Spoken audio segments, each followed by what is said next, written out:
नमस्कार, बहुत स्वागत है आपका। आप देख रहे हैं किस्मत कनेक्शन और मैं हूं आपके साथ शैलेंद्र पांडे। आज हम बात करने वाले हैं एक ऐसी तिथि की जिस तिथि के आने के बाद शुभ कार्य बंद हो जाते हैं। आज हम बात करने वाले हैं देवशयनी एकादशी की। और ऐसा माना जाता है कि देवशयनी एकादशी के बाद भगवान विष्णु योग निद्रा में चले जाते हैं और उनके योग निद्रा में जाने के बाद तमाम शुभ कार्य बंद हो जाते हैं। तो क्या है देवशयनी एकादशी का मामला और क्यों तमाम शुभ कार्य बंद हो जाते हैं, इस पर चर्चा करेंगे। लेकिन सबसे पहले गुड लक।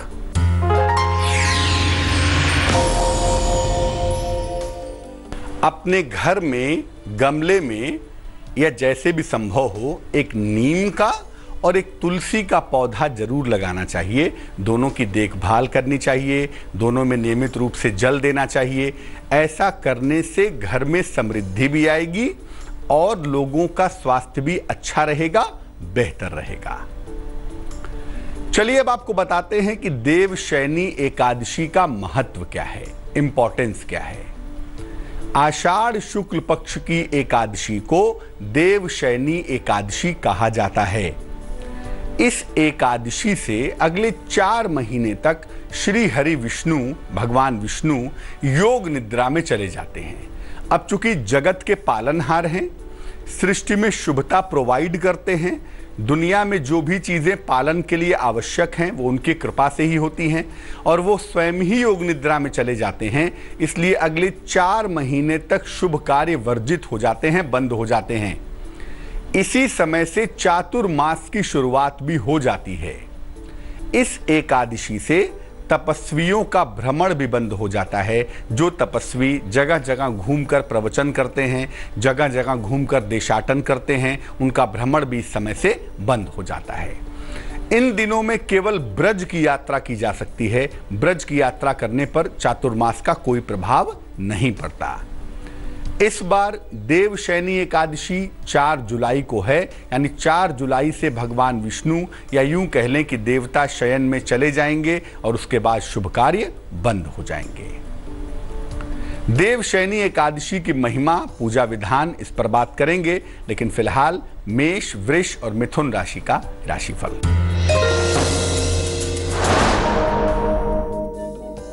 मेष राशि, वाद विवाद से बचाव करें, स्वास्थ्य का ध्यान रखें, महत्वपूर्ण काम अगर टाल दें तो बेहतर होगा।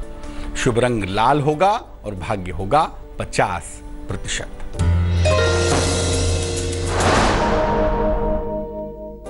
वृष राशि, धन की समस्याएं हो सकती हैं आपको, कारोबार में बहुत ध्यान देना होगा।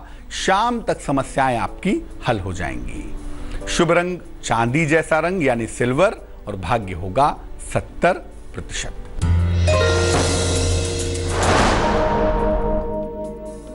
मिथुन राशि, स्वास्थ्य का ध्यान रखें, काम का बोझ कम करें, वाणी पर नियंत्रण बनाए रखें।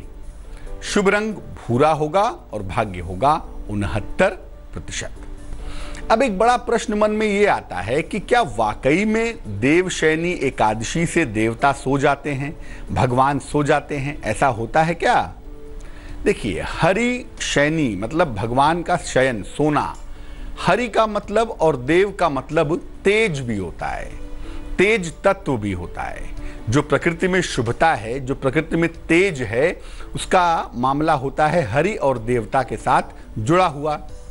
इस समय में सूर्य, चंद्रमा और प्रकृति का तेज कम होता चला जाता है। पहले वर्षा ऋतु और वर्षा के बाद ठंडक की शुरुआत होती है। तो सूर्य, चंद्रमा और जो प्रकृति का तेजस तत्व है, जो तेज है, वो लगातार कम होता चला जाता है। इसीलिए कहा जाता है कि देव शयन हो गया है, क्योंकि जो तेज है वो घटता जाता है।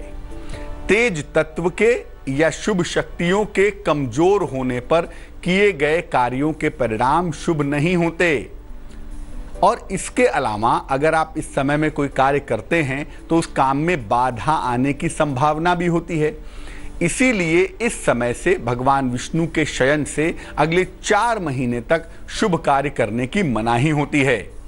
क्योंकि जब तेज तत्व ही नहीं रहेगा, जब शुभ शक्तियां ही नहीं रहेंगी, तो किसी कार्य के शुभ परिणाम कैसे मिलेंगे? अब देवशयनी एकादशी पर भगवान विष्णु की पूजा करेंगे कैसे, विशेष एकादशी है, क्या पूजा विधान है, इस पर बात करेंगे। लेकिन फिलहाल कर्क, सिंह और कन्या राशि का राशिफल।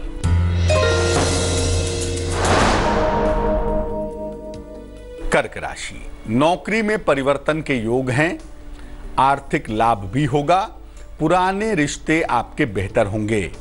शुभ रंग पीला है और भाग्य है 70%।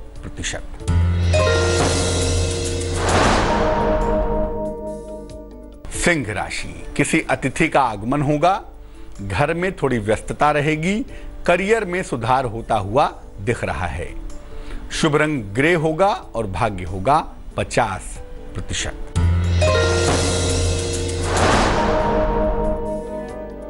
कन्या राशि, संतान की तमाम समस्याएं आपकी हल होंगी, कारोबार में आपको फायदा होगा, सेहत में सुधार होता हुआ भी दिख रहा है। शुभ रंग बैगनी है और भाग्य है 71%। देवशयनी एकादशी पर क्या क्या वरदान मिल सकते हैं, इस पर बात करेंगे, इसको समझेंगे। लेकिन फिलहाल आपका सवाल।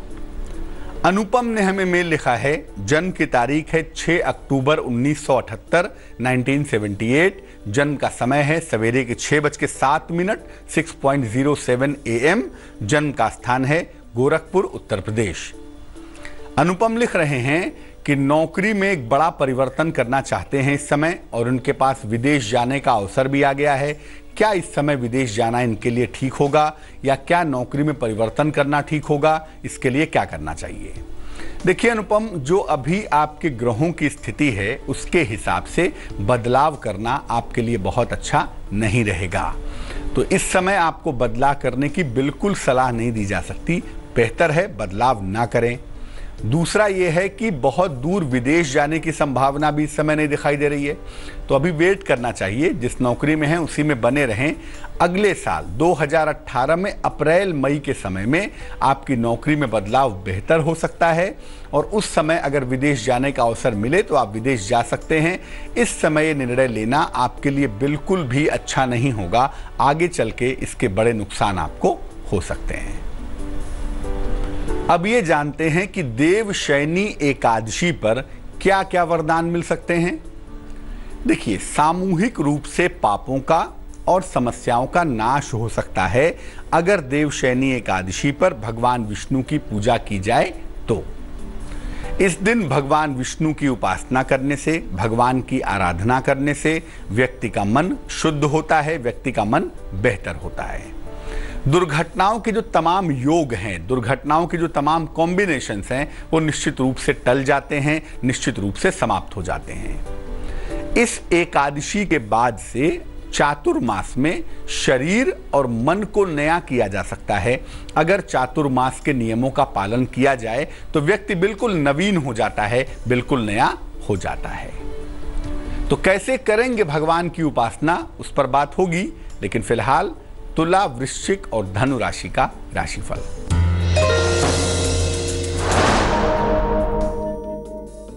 तुला राशि, धन की समस्याएं आपकी दूर होंगी, प्रेम संबंध आपके मधुर होंगे, आंखों की समस्या पर आपको ध्यान देना चाहिए। शुभ रंग नीला होगा और भाग्य होगा 74%।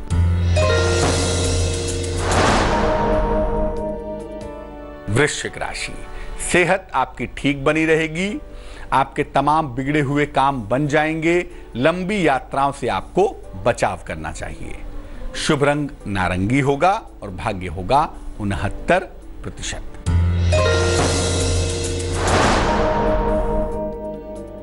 धनु राशि, नौकरी में मुश्किलें आ सकती हैं, वाद विवाद की नौबत भी आ सकती है, ध्यान रखें। घर से अगर दही खाकर निकलें तो मुश्किलों से बचे रहेंगे। शुभ रंग सफेद होगा और भाग्य होगा 63%। अब ये जानते हैं कि देवशयनी एकादशी पर पूजा उपासना कैसे करेंगे। रात का समय विशेष महत्वपूर्ण होता है। अगर हम एकादशी की बात करें तो रात को विधि विधान से भगवान विष्णु की पूजा करें, उन्हें पीली वस्तुएं, खासतौर से पीला वस्त्र अर्पित करें, पीले फल अर्पित करें, पीली मिठाई अर्पित करें, पीले फूल अर्पित करें। इसके बाद उनके मंत्रों का जप करें, जैसे ओम नमो भगवते वासुदेवाय, ओम नमो नारायणाय, ओम विष्णवे नमः। इन मंत्रों का जप करें। इसके बाद उनकी आरती उतारें और आरती के बाद भगवान विष्णु से एक विशेष प्रार्थना करें। उसका एक विशेष मंत्र है, मंत्र देखिए स्क्रीन पर, मंत्र है सुप्ते त्वयि जगन्नाथ जगत सुप्तम भवेदिदम विबुद्धे त्वयि बुद्धम च जगत सर्वम चराचरम। फिर से नोट करें, मंत्र है सुप्ते त्वयि जगन्नाथम जगत सुप्तम भवेदिदम विबुद्धे त्वयि बुद्धिम च जगत सर्वम चराचरम। इस मंत्र को कहें और भगवान से प्रार्थना करें कि हे प्रभु, आपके शयन करने के बावजूद भी आप हम सबकी रक्षा करें, हम सबके ऊपर करुणा बनाए रखें, इस सृष्टि में किसी तरह की समस्या ना हो, इसके लिए प्रार्थना करें। तब जाकर आपकी पूजा संपन्न होगी। मकर, कुंभ और मीन राशि वालों का वक्त कैसा है, आइए जानते हैं।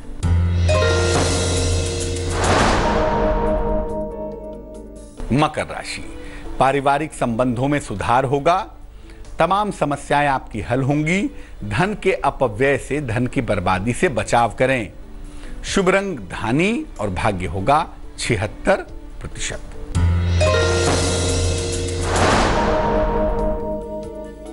कुंभ राशि, करियर में और जीवन में सुधार होगा, स्थान परिवर्तन हो सकता है, सेहत आपकी मध्यम बनी रहेगी। शुभ रंग क्रीम होगा और भाग्य होगा 66%।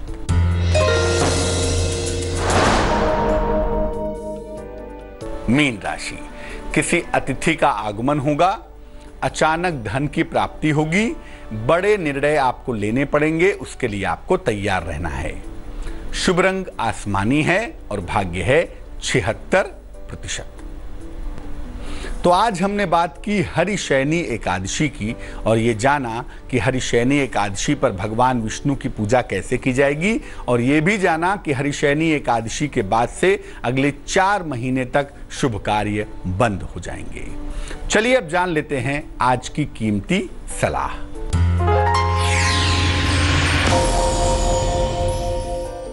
पढ़ने लिखने की मेज को हमेशा साफ सुथरा रखें, अपने ऑफिस में, अपने घर पे हमेशा साफ रखें, उस पर धूल ना जमने दें। अगर आप अपने पढ़ने लिखने की मेज को बिल्कुल नीट एंड क्लीन रखते हैं, बिल्कुल साफ सुथरा रखते हैं, तो आपको अपने कामों में सफलता अवश्य मिलेगी।